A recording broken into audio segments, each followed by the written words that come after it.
100米天坑的深处藏有妖怪，你敢相信吗？这是位于大山里的一处消水深坑。根据当地老人叙述，天坑几十年来吞噬牛羊无数，当地牧场因此荒芜。猜测这是坑里妖怪作祟。那么事实真的如此吗？我们决定利用专业装备下入其中，实拍天坑内部景象，一窥端倪。这个天坑呢，几十年来从未有人下去过啊。据说常常有牛羊失踪啊。现在这个田地呢都荒芜了，没有人再敢把这个牛和羊啊放到这个牧场里面来。今天呢，也是帮当地人老乡呢解开这个谜团。我们可以看到这个前面大片的荒废的牧场，真的非常的可惜啊。天坑呢就在这个悬崖的底部，然后我们现在呢是走到这个水沟里面去。现在我来看路，这个就是石菖蒲啊，菖蒲。上次在阎王沟有很多人说找到那个蓝草是菖蒲，实际上并不是的，这个才是菖蒲。哇，感觉这里就要开始布神了。我在了。因为这个下面有一个断崖，在那里做了一个起始锚点呢，做了一个自然锚点，然后在这里呢就要做保护站了。在这个断崖，我准备在这个位置做一个保护站，然后我们的后援呢在这里等我，我先开线。现在我做好了保护，给大家一个安全拍摄。这个下面就是垂直下降了，我现在到那个前面去看一下。找了一个石头，我们往下丢一下，听一下声音。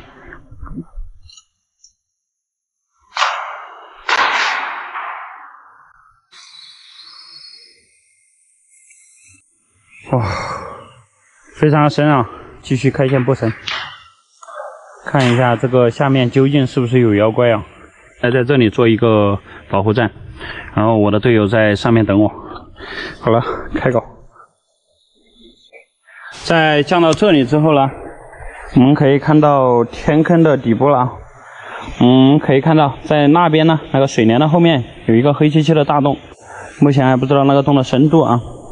我们现在在这里还要做一个点，然后就可以一层大概20多米就可以下降到天坑的底部了。走，咱们继续开搞。大家一定不要模仿啊，我们是穿戴了专业装备，专业的 SRT 技术。好了，继续下降。看这个岩壁上，真是野生药材的天堂啊！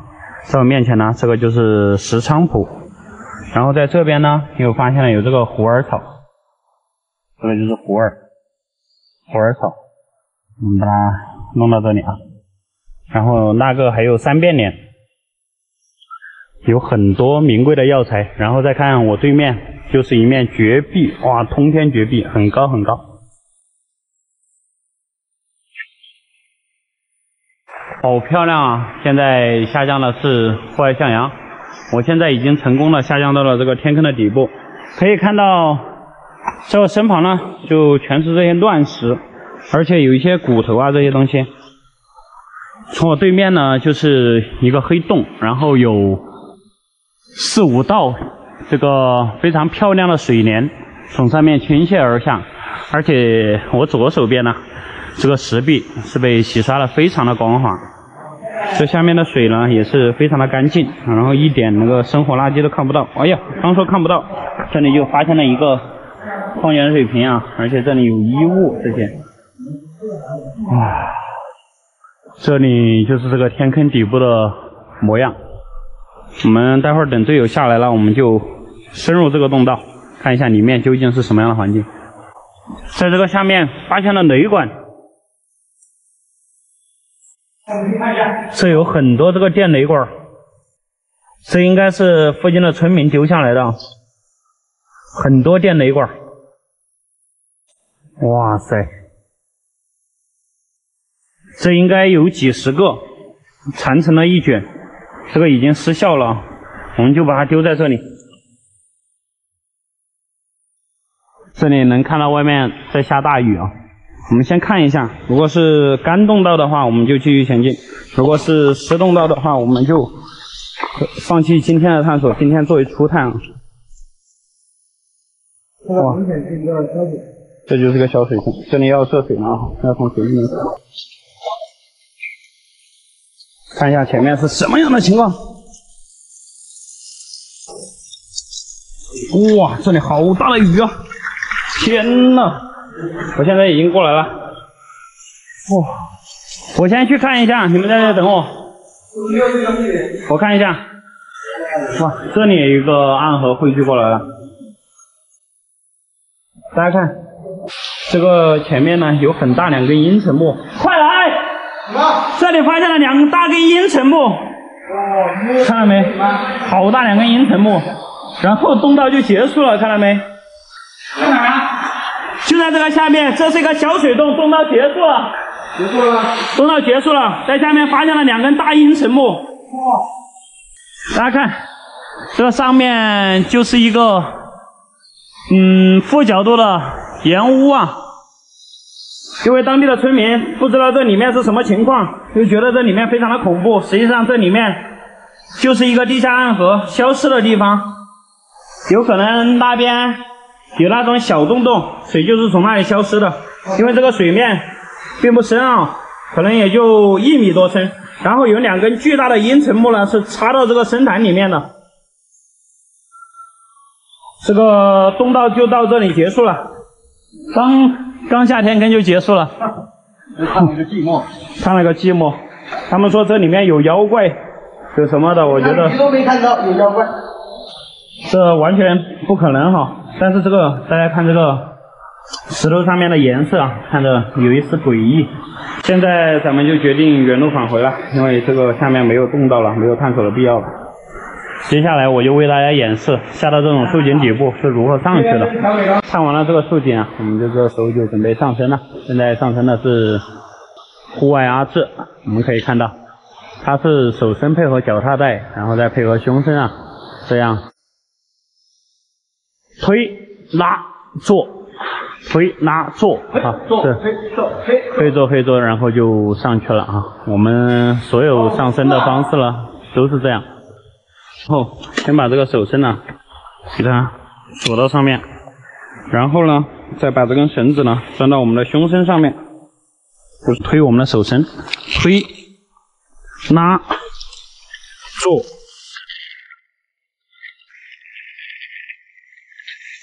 如此反复啊就上来了，非常的轻松。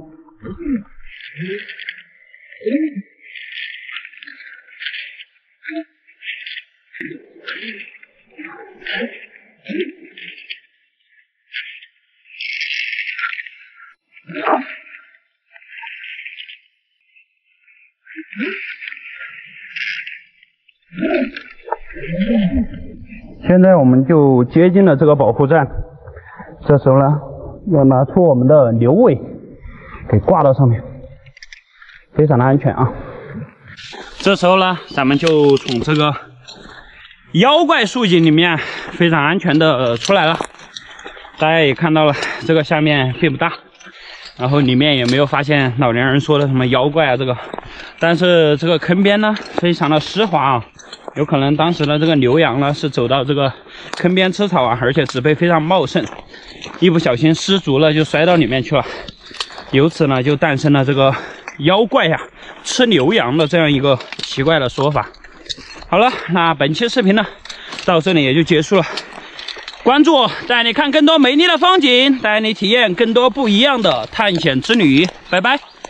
悬崖绝壁中间隐藏神秘石门，传闻是清朝末年土匪建造，当地人称杨家寨，寨内白骨累累，洞分2层。当年剿匪之时，收缴财宝无数，却未抓获一人，难道是狡兔三窟，掩人耳目？接下来我们将深入杨家寨，实拍100多年前土匪老巢的精密建筑工事。这个下面以前是一个大峡谷，但是后面搞水库的时候呢，把这个水蓄起来了，所以这里看下去并不高啊。原先这里下去有接近200多米的垂直落差，然后大家可以看到，在我面前呢，这个林间小道就是进入杨家寨的唯一途径。看，这个路不足50公分宽。然后我们继续前进，这下面有一个门柱孔，然后这里面呢有扶手。哇，这里是一夫当关，万夫莫开啊！我现在做好了保护，给大家一个安全拍摄。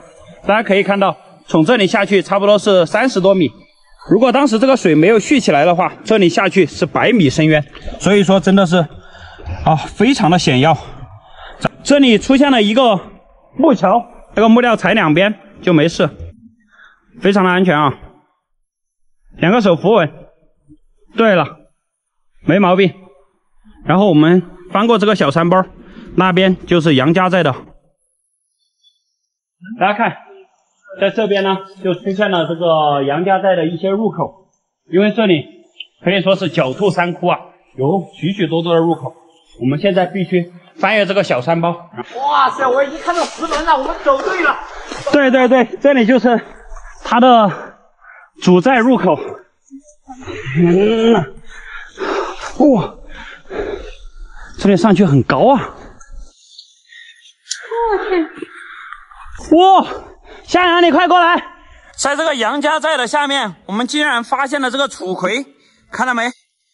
哇，这个非常的少见啊！这个是罂粟科紫堇属的植物，太少见了哈，很漂亮。想不到这个杨家寨还有如此珍稀的植物，咱们继续前进。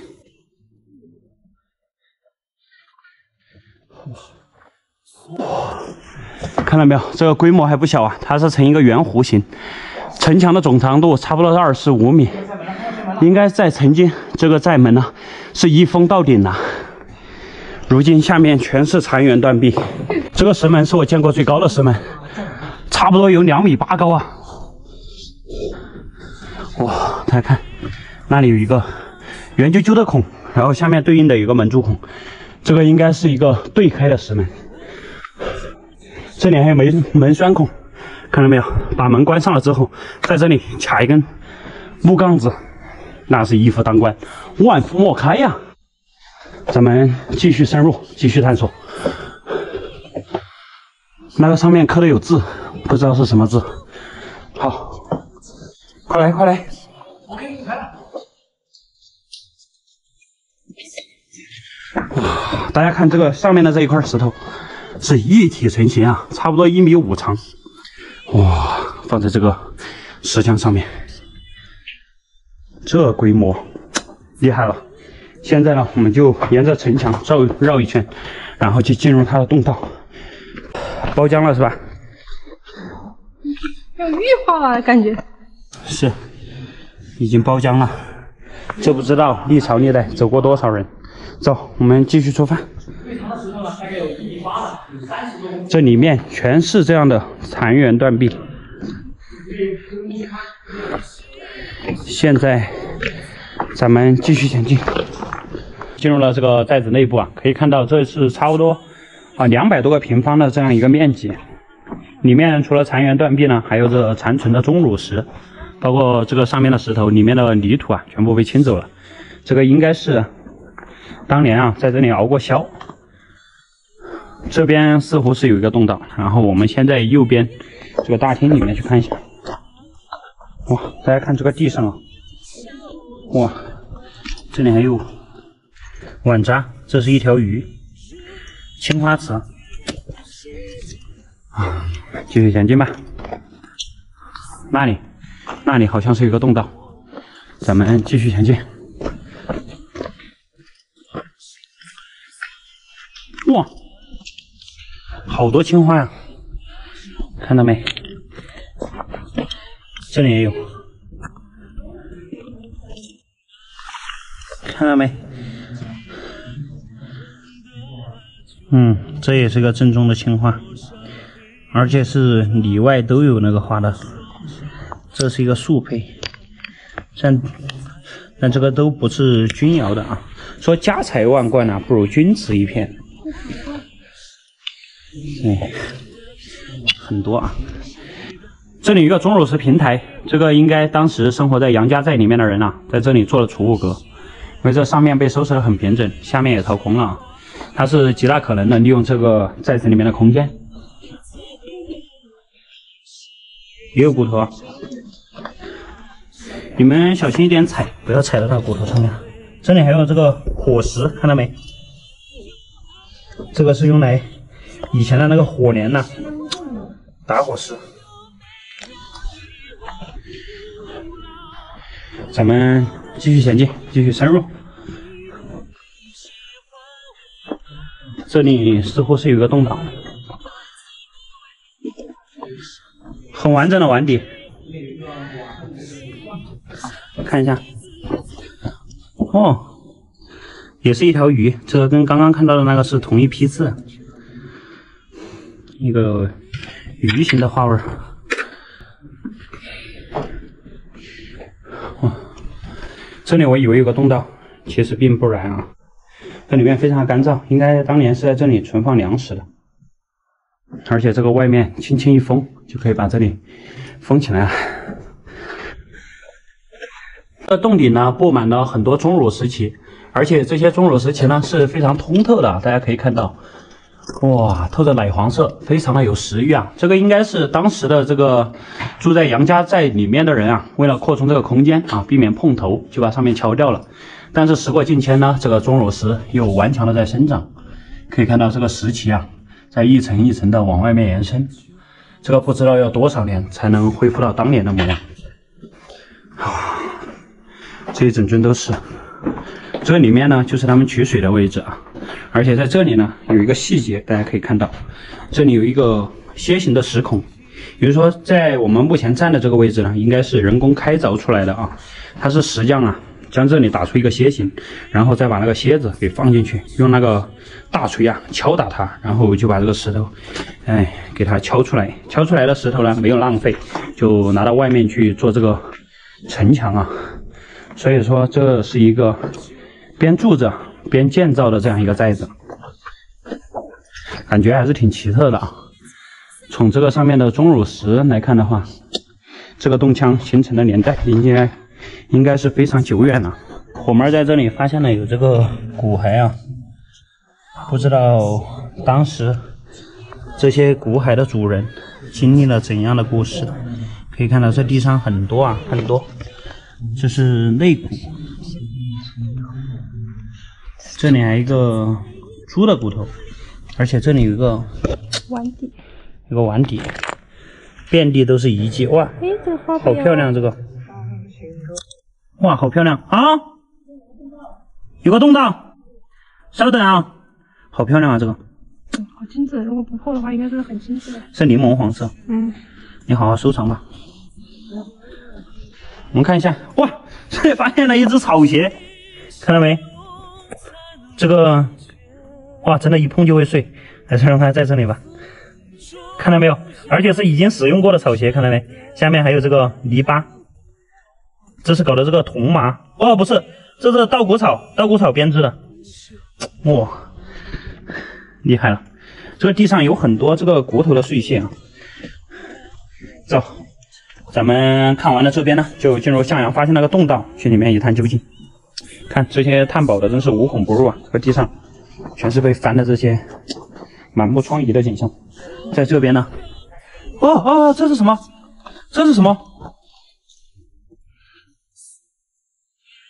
这个像是池子啊，以前那种老池子。在这边呢，发现了有一个洞道，里面是盲洞。哇，我的天哪！看这，大家知道这是什么骨头吗？不知道他们当时经历了怎样的这个故事。咱们继续前进吧。里面是盲洞啊，这里面，这个位置非常的矮小。这里很多骨头，那里也有，看到没有？杨家寨的洞道虽然不深，但是这里面真的是有很多遗迹啊。这里有一块骨头，这里也有，而且这个好像是被火烧过的。我看一下那个洞道里面有什么。有个坑，是个什么坑？一个圆形的，不知道是什么坑。是不是？也许是探宝者的那个吧。你看这里，你看这里，看看，看这里，再看这里，肩胛骨，还有这里，在这里还发现了这个篾制的人字录啊，这是2+2的这种编制方式。这个应该是以前的那个卷、草席、竹席， 1分为2的2层。好，继续前进，看一下这个上面有没有动到。哇，真的，不要怕，继续前进。你们上前，你们在前面走吗？哦，好，我上前吧，这没什么好怕的，不要害怕嘛。嚯，这个2层要宽敞一点了。这里有很多云盆啊，我们现在下面是空的，大家能够想象吗？真的太神奇了。这个洞道并不高，它可能只有70来公分左右。我们这时候继续向洞道深处前进。现在火妹也过来了，这里可以站起来了，好神奇啊！这是2楼。然后这里出现了一个很扁狭的洞道，现在咱们钻进去看一下。洞道好像很深啊，你们快过来！有很多这种钟乳石柱子，这里还有一个双柱，这个前面感觉人一直都可以趴着进，火门在这里都立不起来，这么小的个子。有光？有光？哇，人生何处不相逢啊！哪里有光那里？我们看一下，这该不是悬崖峭壁吧？过桥了那里，上面。哇，这个下面就是悬崖绝壁，这就是落脚河。哇塞！这边还有洞道。这里还有洞道，继续深入吧。这里明显是人工开凿过的，可以看到火妹现在摸的那里啊，它这里是形成了这样一个槽子。走，上面继续前进，这里还有台阶。慢点，快下不去吧。这里曾经应该是有梯子可以下去的，直接可以看到我们当时走过的那个木梯。当时我走到木梯的时候，没有发现这个上面有洞道，这可以通到我们梯子那里。这里下去的高度差不多是15米左右，应该曾经在我手指的那个方向那里有开凿的孔啊。从这里到那里呢是搞的有一架木梯，但是目前这个木梯已经损毁了，在这边没有发现其他的洞道，所以呢我们现在只能原路返回啊。继续前进吧。这真的可以说是狡兔三窟啊，很多窗口，很多暗道。这个下面一座桥，哇，好漂亮啊！这钟乳石，哇，这里面真是太奇妙了。这个像迷宫一样，也像小人国的城堡一样。这时候呢，咱们就撤回到了这个杨家寨的寨子核心部位，这个城墙这里。今天呢，可以说是不虚此行了，在里面确实发现了大量的人为遗迹，而且有很多这个骨头啊，也不知道这些骨头的主人曾经经历了怎样的往事。本期视频呢，到这里也就结束了。关注我，带你看更多美丽的风景，带你体验不一样的探险之旅。拜拜，我们下期视频再见。这是一处无人敢进的土匪洞，洞口布局让人不寒而栗。地处城市中心多年，匪洞暗道极为隐秘，暗道内部更是宛若迷宫，现存大量瓷器、骨骸、骨碑、石旗、字迹等。那么此洞是否会发现惊天大秘密？跟随我的镜头，开启百年匪洞探秘之旅。今天呢，咱们是一行6人去探索这个神秘的土匪洞，这真的是荆棘密布啊！哇，这个小山坡真的很陡啊，也不知道现在的路搞对了没有，因为进到这个林子里面了，方向完全是懵的。野生的山药在这个密林当中啊，哇，很大一株啊！可以看到所有的这个藤蔓呢，都是逆时针的往上绞的哈，这个应该跟磁场有一定的关系。这里必须要开4驱哦，哎，不然就爬不上去了。1个多钟头的攀爬，终于是看到了希望。这就是这个土匪洞的洞口，可以看到这是一个典型的半圆形的这样一个洞口。这个洞的中间呢有一个石垛子，上面还插着2个白帆啊，这个不知道是干嘛用的。据说在这个石垛子的后面有一个密道，就在那个位置。这个石头垛子不知道这是什么建筑啊？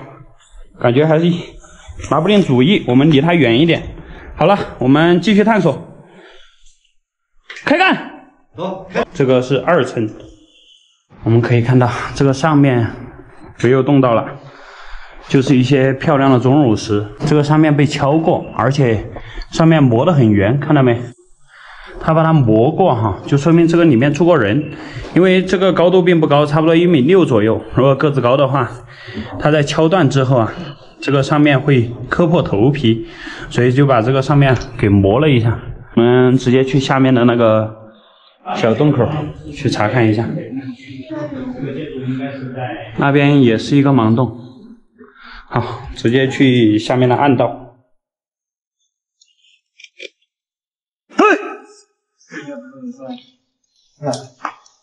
这本来是鸡翅用的，这不是，这不是用的。这是个扇子骨，猪的骨头，猪的扇子骨。对，离它远一点，离它远一点。离它远点。你在这里也看到了这个青花碗底，而且这个都是碎掉了，这里也有，然后这边也有。这所有遗迹的指向都是指向了这条密道，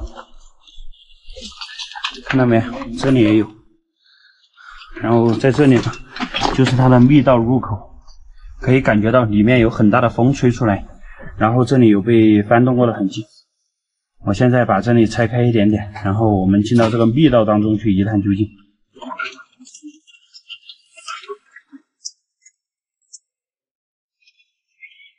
这里真的有个密道，好深啊！这里面洞道应该非常的深，可以看到那里面有一个木棒，那一直伸进去了。哇！我刚刚在搬这个石头的时候，发现这个密道口有个碑，有碑文，看到没有？这里有个贼字。我用祖传的锁骨工。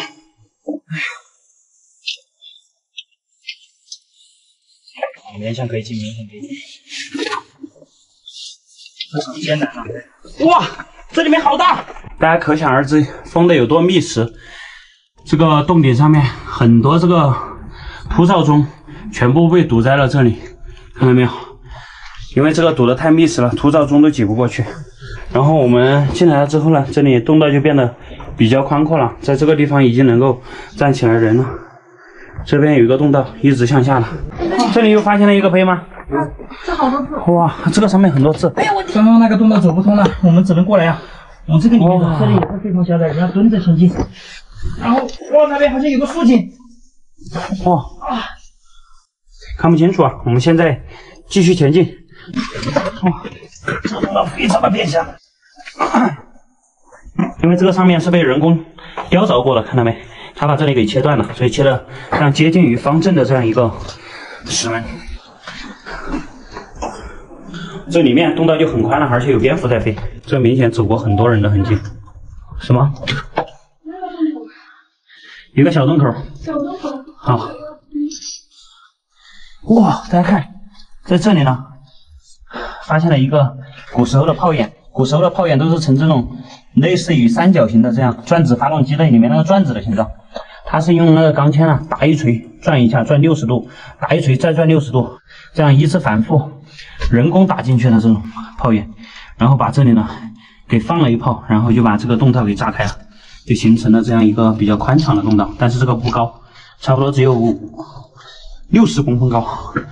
我们继续前进。哇，这个洞道很小，看到没？火妹就差不多填满了整个洞墙。再我下去的话，这个不知道待会儿上来的时候会不会有点困难。好，我们继续前进。好凉快啊，这里好凉快，这里有一点点的狭管效应，里面有很大的这个冷风吹出来。我们继续前进。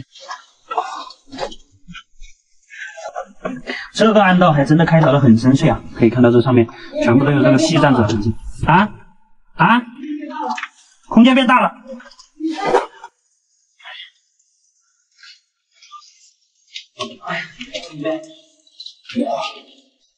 哇，这里很宽吗？是的，空间变宽阔了。这里我要给动大一下。然后我们继续前进。哇，嘿，这有点意思啊，这里。哇，哇，这里面好宽啊！哦，这有点意思。咱们继续前进，看一下这个密道究竟是在哪里。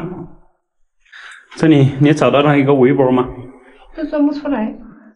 钻不出来。好小。这边洞道变得非常的宽哈。可以看到这是一个裂缝，然后下面呢被整得非常的平。这也许是当年的土匪啊，在这里用来屯兵储粮的这样一个大厅。这个上面有很多这种气泡孔，而且那里好像是有个白腹巨鼠的窝，看到没？这里有个白腹巨鼠的窝。现在我的队友他们过来了，这里有个洞道，斜着下去的，感觉有台阶啊，这里有台阶。哇，这个上面还有没有洞道？上面都是盲洞了。哦，这边还有一个洞道，我们先在这边看一下，有洞吗？是盲洞。这个洞走出头了吗？好，这边是盲洞。好，我们下了个有台阶的竖井，走，继续前进。这里要布绳了，布绳，准备下降。好，开线布绳，准备开搞。现在谁作为先锋先下？先生，我们看看有没有毒。好，现在由前地传说作为先锋的先下，大家一定不要模仿。下面差不多是20米的一个样子，一个斜坡。这个斜坡上呢，它是有挖的有个台阶的。哦，台阶我们布根绳嘛，就是确保万无一失。哦，好。应该以前的土匪是没布绳的哈。对，它这个有台阶，它挖的这个岩壁上早就有台阶出来。对，这里有一个小台阶一直上，20多米，而且一直都是有小台阶一直向下的。哇，这个太隐蔽了，这种土匪洞我还是第一次看，不知道下面会不会有这个土匪留下的很多遗迹啊。可以看到这个台阶凿的并不宽啊，差不多只有3指左右啊，3指左右。然后这个下方呢是非常宽阔的一个洞道，依然是一直向下的。好，咱们继续下降。现在我们6个队员已经下来了5个哈，这里下来是接近25米，然后这个下面呢出现了有很多的洞道。现在前地传说去那边查看了，我准备去这边，然后呢火妹他们准备去这边，然后另一个女队员呢去那边。好，我们分工一下，马上开始进发。也是一直向下的啊，这个可能已经到了我们停车的那个位置了。这里还是从这里，这里有一个洞道过去。哇，那个下面也好像有一个裂缝。这下面没有什么人为遗迹，就是做了一些台阶。咱们继续前进。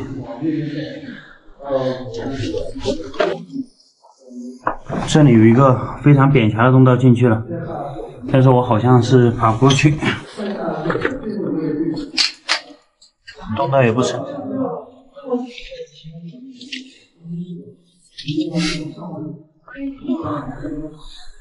咱们继续前进。哇，这里有字，有字。碧水七位探险家到此。这个追记和什么洪碧祥啊，怎么了？75年5月20日。然后在左手边呢，这边还有一个写的是差点见阎王了，大概就是这个意思。比如说探险还是有风险啊，大家一定不要模仿。这个下面是一个巨大的裂缝，可以看到这个裂缝并不是很深啊，下面就是一些碎石，没有什么探索的必要了。好，我们继续前进。这边发现了很大一个洞腔，它的高度差不多是10多米，然后左右的宽度呢差不多是5、6米。然后这个下面呢发现了有一个密室，看到没？哇，那里面有通道。什么？这个密室里面有通道，从这里进去了。哇！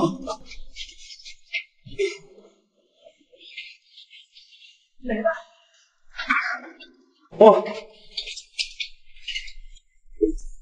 这里很深邃啊！哇，现在从这个密室走进来之后，这里变成了这种圆形穹顶的通道。咱们继续深入。这里面没有缺氧的迹象，氧气是十分充足的。哇，这是一个典型的出水洞。可能在若干年以前，这里是有水覆盖的，因为那前面出现了云盆，这就说明这个洞道不远了。我们继续前进。跟我分析的一样啊，这里是一个盲洞，地下暗河的源头。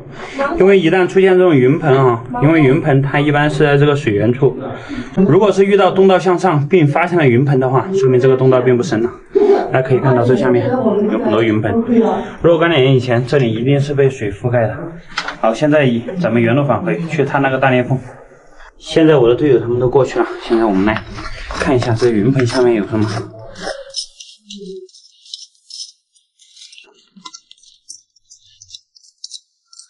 啥都没有啊，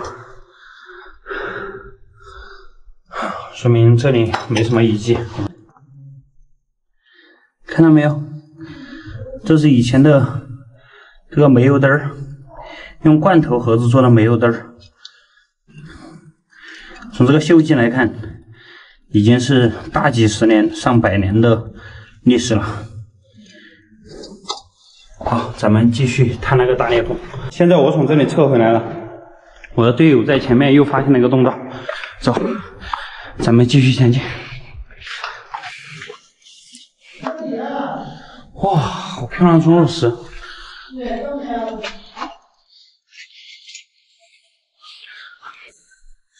这里又发现了小洞道吗？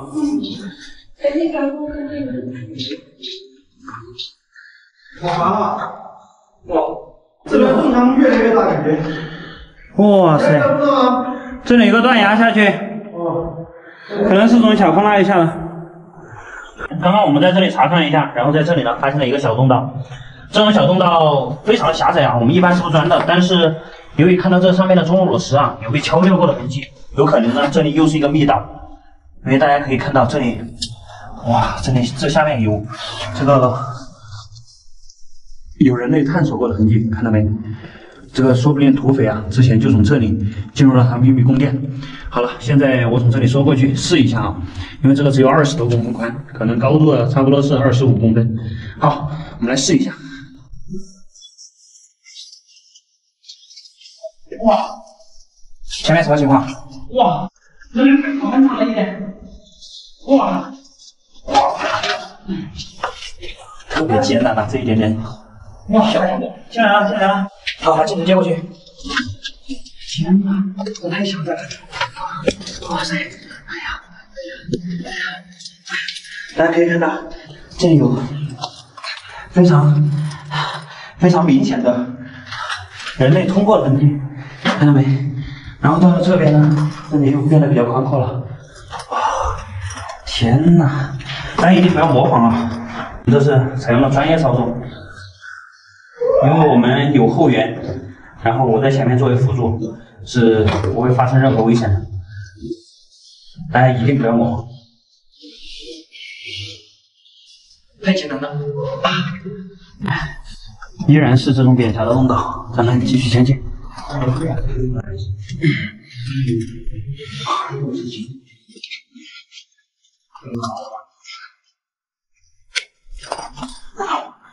继续前进，继续探索。看到没？前面的钟乳石旗有被敲过的痕迹，而且这个地上散落了很多钟乳石。这里又是一个关卡，我们继续前进。哇塞！啊！这边有个大洞墙。大家看，这下面是有一具人类的尸骨的。你看看头上，这是一个成年人，在那个位置有一个头颅。难以想象，银河洞天花板洞里竟是这般景象，吓得户外小北大叫：“快走，快走，快走！”难道洞中真有金娃娃的存在？这期视频尽可能将洞中真实影像全程记录，揭开此洞数百年来的神秘面纱。宝贝进来了。上期视频由于时长，我们拍到这里就结束了。这期视频我们继续探索。我们可以看到这个地下有很多这种坑坑，这个应该是以前的人在这里没有装备出不去了，就困在这里了。这个旁边有很多这个人为遗迹，就是砌的这种石坎子，然后这里面很多蝙蝠，而且这个地上啊，这个地上感觉非常的奇特，看到没？哦，再看这里，也有这种坑洞。我们这时候继续深入。哇！现在我要取掉装备了，因为这里面非常安全，而且穿戴装备进去不方便。咱们把装备拖到了这里啊，继续前进。因为这个地上的这些石笋啊，会将人挂住。这个石笋非常的奇特，大家可以看到，看到没？它这个石笋全部都是中空的，这跟我们以往探过的洞都不一样。这个更明显，这个。对呀、它像一根管子一样啊。这个是怎么这个是怎么长的呢？2公的这个。对啊，它所有的石笋全部都是中空的，这个不知道它是怎么形成的这种样子。还有这边呢，洞道就变得比较扁狭了，要匍匐前进了。走，咱们继续前进，必须干到洞道最深处。这里面好干燥啊，可能你大声喘气的话，这个灰都会浮起来。这个里面感觉是盲洞道了，不深啊。但是我想进去看一下，究竟他们说的这个金娃娃会不会在这个里面呢？哇，就是一只蝙蝠。这个我们四周查看一下，它里面的面积并不大哈，而且里面特别的干燥。盲洞吗？这边？盲洞，这里走不通。看这个鹅管，好漂亮。盲洞，去不了了。盲洞吗？啊，盲洞道，你们可以进来看一下。这个就是传说的金娃娃，看来。这个东西啊，那个也是金娃娃。然后我们现在退回来。现在撤回来了，去寻找其他的洞道。灯光一打，你把它看。啊？哪里？哪里是个盲洞？我刚刚看了，看这边有没有？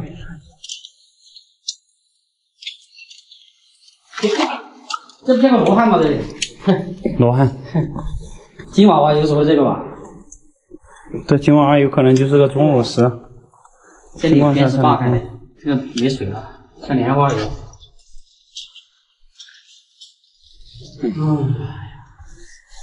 彻底探秘。这上面好看，像个白菜一样哦。流石砖，好安逸哦。老水哦。现在呢，我们就从这个洞里面撤出来了啊！大家可以看到，这里面的钟乳石还是非常漂亮的，但是在里面并没有发现传说中的金娃娃的存在，也就是发现了一具很远古的这个人类的骸骨，不知道是什么时代留下的。这时候天也不早了，我们准备原路返回，因为下去还有很大一段绳子要过顶。好了，那本期视频呢，到这里也就结束了，感谢大家观看。你相信有能让时光倒流的洞穴吗？这里是中国贵州毕节城边的一处神秘竖井。据当地曲水村民回忆，时光倒流啊，这我是亲自去的。要延展的那个事情，我亲自去的。就是手机时间直接倒回到清朝时间。哦呀！掉的人我说可是啷个不对头啊？这个手机，他如果当时有个洞，有这么大个洞，这边可以进去哈，但是下去那个要经过这个洞，这个洞刚好一个人锁进去。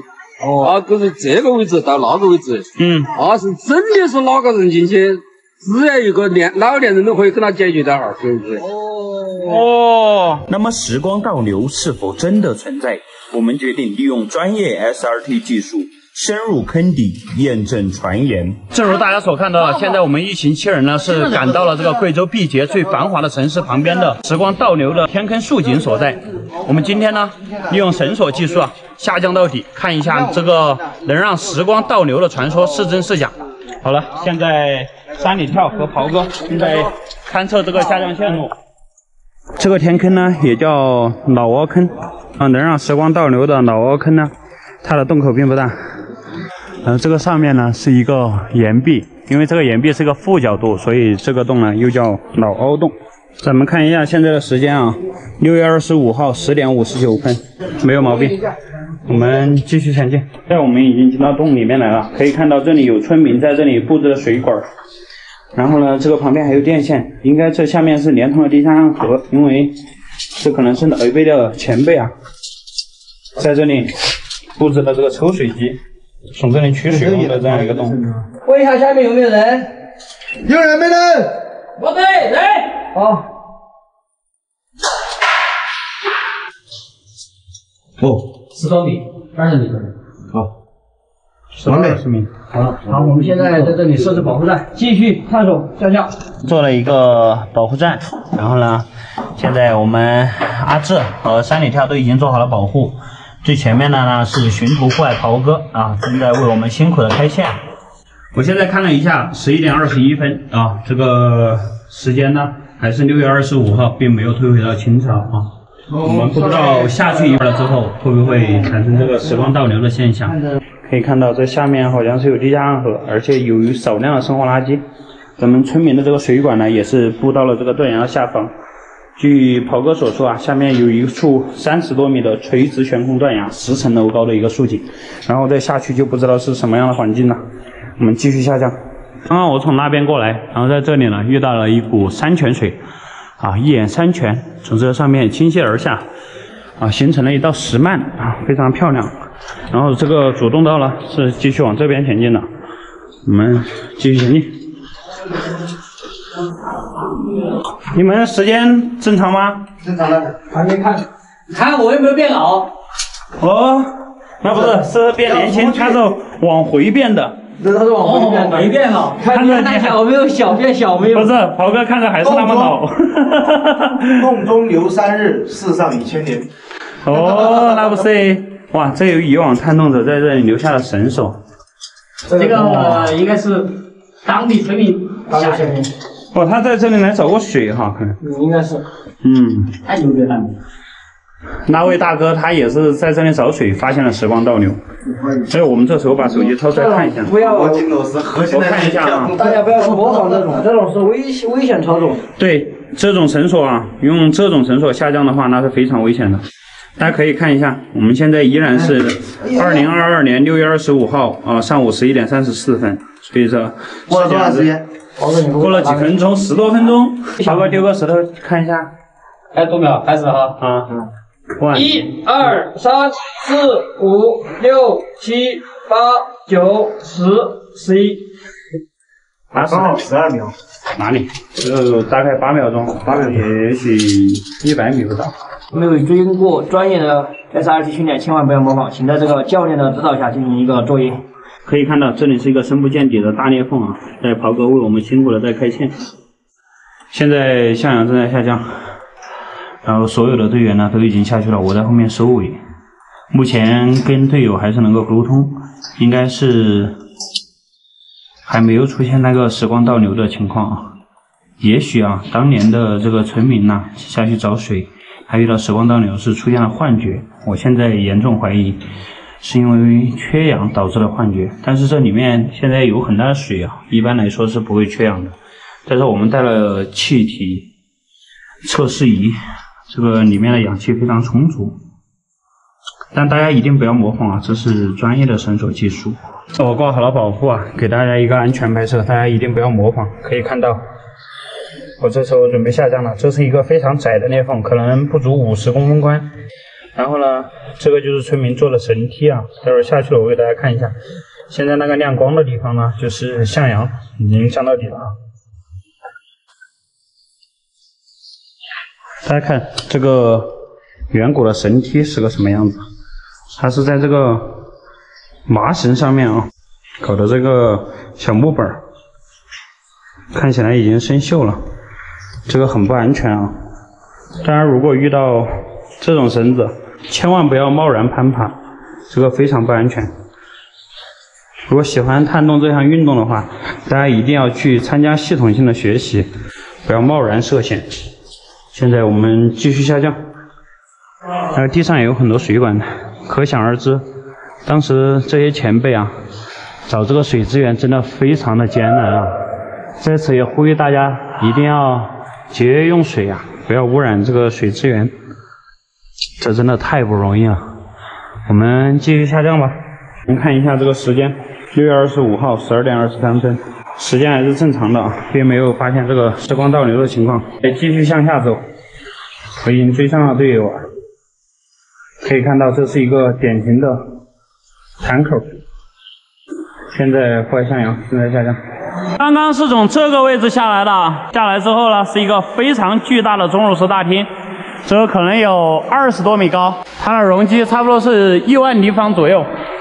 然后这个下面呢是一个消水洞啊，在那里有一个水潭，我们待会儿过去查看一下。目前在这里还是没有发现时光倒流啊，因为这个手机的时间都是正常的，看到没有？依然是6月25号12点33分。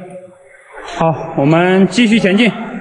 现在我从这个水流呢下来了，可以看到在那个下方有一个油布啊，然后装的是那些水管，可以明显看出这些水管已经废弃了。所以现在我们走这个地下暗河呢，并没有对这个村民的吃水啊造成污染，因为可能家家户户都通上了自来水，不用接这个山泉水了。我们现在继续下降，可以看到这下面的温度非常的低，向阳在吐气的时候就能够看着有白色的雾蒙蒙的一团儿。这下面是兜了水哈，但是现在已经冲毁了，那个里面淤满了泥沙。然后这个下面呢，我发现有一个塑料的圆兜，然后在这个地方呢，发现了一个锤子，这是一个80、90年代的这种老石匠锤子啊。在这边还有一个洞道，我们继续前进，看一下这个洞究竟通向何方。这个下面依然是有一根白色的管道。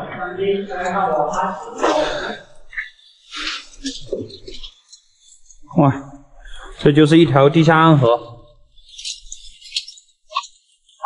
这个旁边有土层啊，说明这个地方涨大水的时候也不会有很多水漫起来。这个上面有很多蝙蝠在飞，看到没？然后这个下面呢就是一个小水洞。地下暗河到这里也就结束了，没有洞道可以通行了。哇，那是什么？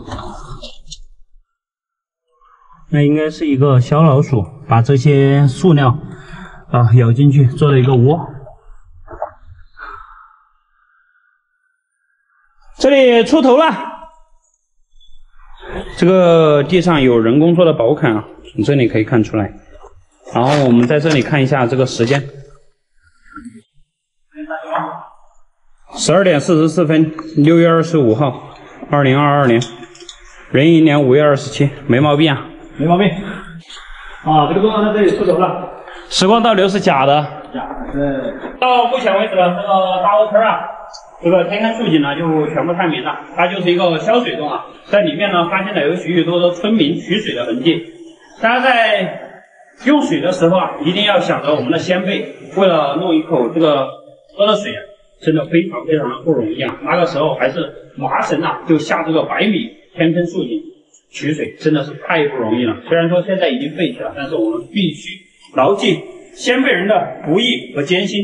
然后在里面呢是没有发现这个时光倒流的景象啊，也没有出现这种情况。也许就是当地人呢，为了避免这些探险的或者是喜欢有好奇心的进众发生危险啊，然后说出了这么一个让人觉得很恐怖的、很诡异的故事，然后来告诫世人不要贸然进洞。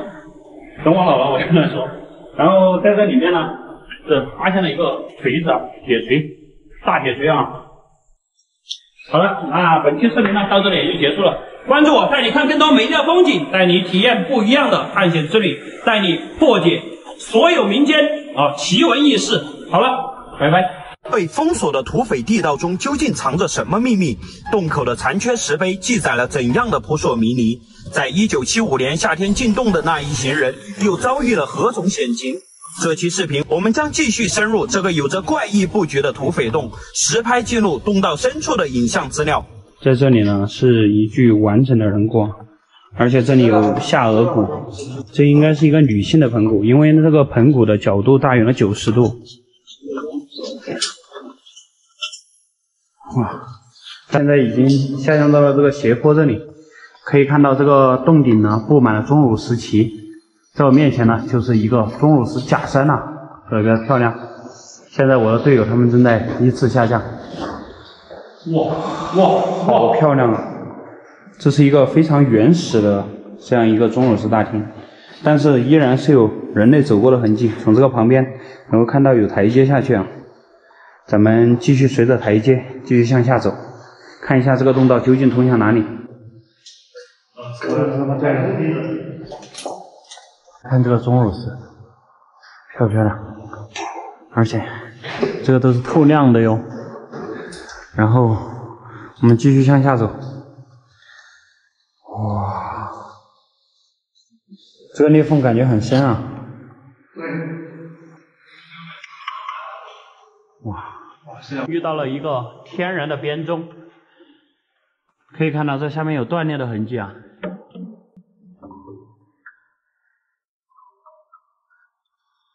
哇，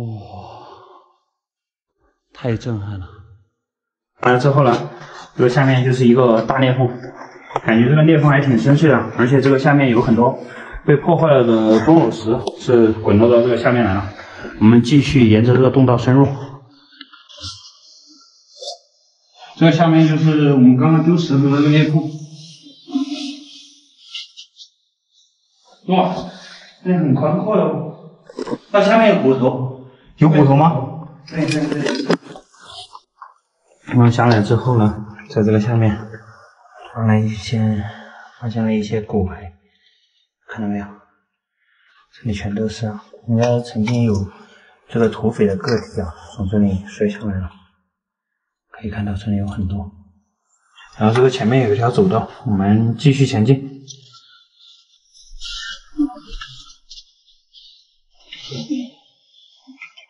这个上面是堵起来的，已经被那些损毁的钟乳石堵死了。然后这里这个裂缝依然很清脆，继续前进。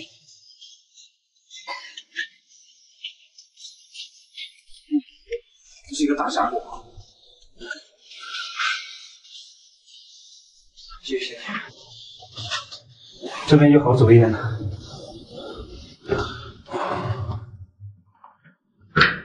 这里安静的能听见自己的心跳声。继续前进。这边洞道越来越宽，越来越大。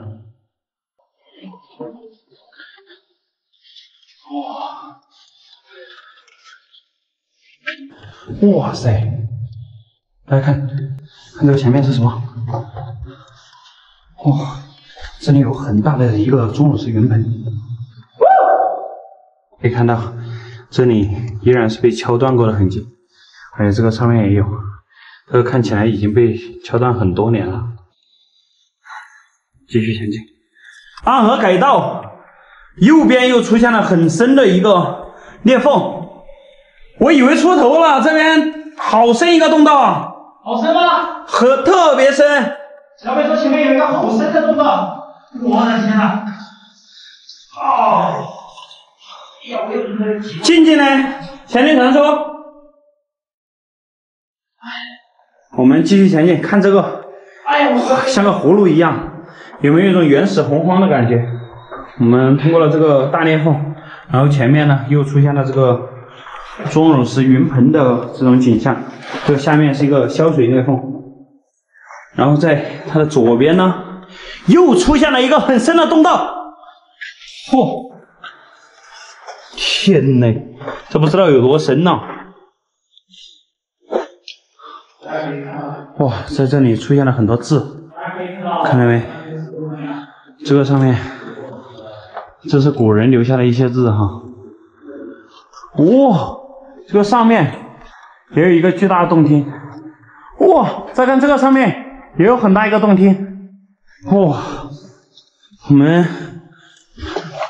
试着查看一下，这里有很多小土，但是这个小土没被刨过。哦，这下到处看一下，看到没？像煤炭一样。你看这个地上的沉积土哦，那边看到一个非常巨大的洞厅，不知道这边能不能非常漂亮哈。这个应该能点燃。在这里，好多人的名字。哇，看这个好漂亮啊！你看这个。吴信文、张伟、张勇到此一游。这个书读的应该很少，他妈到处都到处。你看到没？到此一游。哇，好，我们看完了这个地下的沉积土了，然后在这边又发现了一个洞厅，我们继续向上爬。现在前地传说在为我们开路，继续向上去。我们刚刚从这里上来之后啊，这里迎来了非常大的一个洞厅，这个还是我们进这个土匪洞里面遇到最大的洞厅了。这个里面钟乳石比较少，在我手指那个方向呢，有非常漂亮的钟乳石幔垂下来，然后在向阳站的那个位置呢，有已经干涸了这个云盆叠潭，一层一层向下的，也就是说那个水源啊，可能在很久很久之前，那个水是从这个钟乳石上面这样流下来，然后在经过向阳那个位置啊，就经过沉淀，形成了一层一层的钟乳石云盆，然后最后就回到了我们刚才来的那个峡谷当中。我刚刚从这边过来，这里又发现了一个洞道，这个里面感觉从来没有人类探索过。咱们继续前进，看这里洞道是向下去了还是向上。可以看到这里有一个小裂缝穿进去，前地传说去那边查看了，我们去这边。啊？书啊？来，在这里发现了有，看，哇，看到没？有这个书页，这个还是以前的那种牛皮纸啊。对，这不是现在的纸，像是符文。哇，这里有字。哦，我看到了3个清晰的字，然后在这里。哇，这个上面还有很多字，这有可能是有人在这里上过厕所，很多年前。你笑什么？这有很多纸页，这个上面字已经辨认不清楚了。咱们继续前进。我们看完了那个纸呢，就继续深入了。这里依然是一个小关卡，也是一个小关卡。这种关卡对于我们这种大块头来说就非常的难啃。这是采用了这个斜上45度的引体向上一种蠕行模式。有个肚子垫起来应该很舒服啊，肚子有点减震的感觉。哦，这里可以站起来了，这里。站起来。哎呀，这好憋屈啊！哎呀。这个下面有不知道什么野兽的粪便，这有可能呢是有岔洞通向了这个山体外面，然后有一些野猪啊或者是豪猪在里面来探索过。哇塞！哇，好狭窄啊！这个现在感觉前地传说到那个上面去看，这个只有10公分高。我不知道他是怎么上去的，现在他要给我们表演如何下来。我觉得很爽。你不下来啊？这边还有一个大洞厅啊！经过先锋前地传说去探路啊，发现那个上面呢是有一个洞厅，然后周围的小支洞呢都是进去没多深就结束了。所以说这个贵州毕节七星关土匪洞暗道啊，算是彻底探明。在这个里面呢，并没有发现很多人为遗迹啊，有可能呢，当时的土匪并没有深入到这个里面来，他只在那个钟乳石大厅那里呢屯兵储粮了。哎呀，现在终于是从这个密道中爬出来了。看到没有？我以百斤之石将此密道封住。现在呢，我们已经将密道封死了。好了，那本期视频呢到这里也就结束了。在里面并没有发现传说中的什么黄金啊、土匪遗迹，以及这个洞口的石堆，我们都没有弄清楚啊。今天又是一个遗憾的旅程。关注我，带你看更多美丽的风景，带你体验不一样的探险之旅。我们下期视频再见，拜拜。